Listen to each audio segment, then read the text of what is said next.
Welcome to This Day in History, presented by the York County History Center. Today in History was the York Plan Dinner. It was much more than just a dinner at the Yorktown Hotel.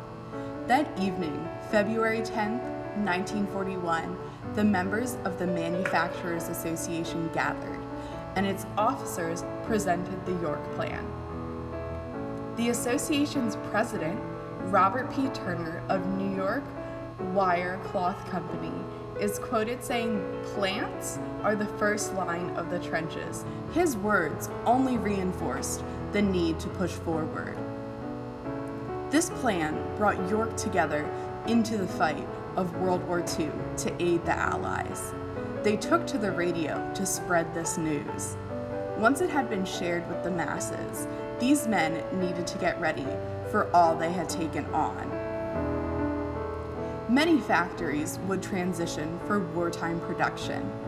One such factory was that of the A.B. Farquhar Company, an agricultural machines manufacturer. Their wartime duties were producing presses. Most of the presses would be used to create wartime weaponry.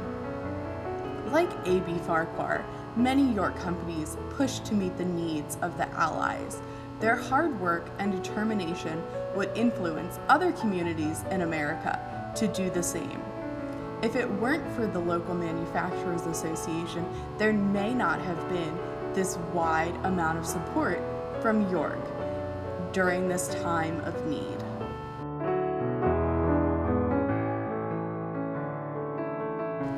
Thank you for watching.